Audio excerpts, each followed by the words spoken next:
शुरू होने के बाद से हौसियों ने इजराइल पर मुसलसल मिसाइल और ड्रोन दागे हैं और पहले दिन से फिलिस्तीन की हिमायत में खड़ा नजर आया है।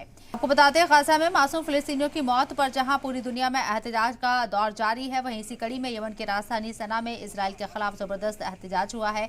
फिलिस्तीनियों की हिमायत में रैली निकाली गई है।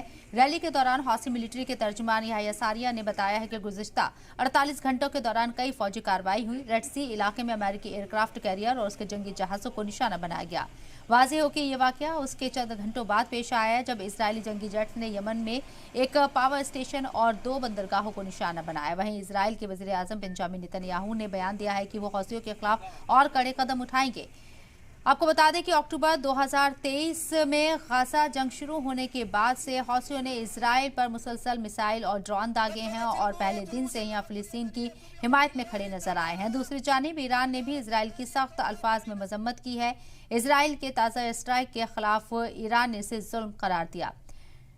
और हमारे साथ इस मौजू पर बात करने के लिए जो खास मेहमान चर्चा में शामिल हो रहे हैं, उनका तारुफ आपसे कराना चाहेंगे। पंकज श्रीवास्तव साहब, फॉरेन एक्सपर्ट, हमारे साथ मौजूद हैं। सीधे उनका रुख करते हैं। इस्तकबाल सर आपका सलाम टीवी में, और लोग भी इस चर्चा का हिस्सा रहेंगे। पंकज साहब, जिस तरीके से हौसी एक्टिव हो गए हैं और लगातार इसराइल के खिलाफ उनकी नाराजगी शुरू से ही है, लेकिन अब जवाब भी दिया जा रहा है, इसे आप कैसे देख रहे हैं? और इसराइल क्या वाकई में किसी तरह के प्रेशर में आएगा?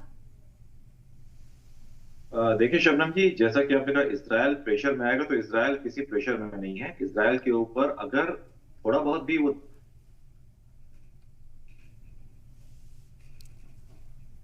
आपका ऑडियो ब्रेक हो रहा है सर, आपके पास आऊंगी, कोशिश करेंगे आपसे रब्ता करने की। 2 तस्वीरें आपको दिखा रहे हैं। 23 अक्टूबर आप 2023 में 7 अक्टूबर के बाद से जंग का आगाज हुआ है और गाजा में मुसलसल जंग अभी भी जारी है। इसराइल जहां गाजा के साथ जंग करता हुआ नजर आया, हमास के साथ जंग करता हुआ नजर आया, वहीं अब इस जंग का दायरा बढ़ता हुआ नजर आ रहा है। रेड सी तक ये पूरी आग पहुंची है और इस जंग की आज में कई जो मुल्क हैं, खासकर मिडिल ईस्ट के, वो जलते हुए नजर आ रहे हैं। चाहे वो लबनान हो या फिर दीगर जो मुस्लिम मुल्क हैं, वो भी इसकी चपेट में धीरे धीरे आ रही हैं।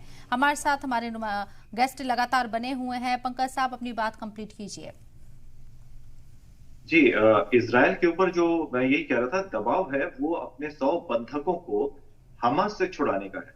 और ये जो जंग है, ये हमास और इसराइल के बीच की, फिलिस्तीन की भी नहीं थी जंग।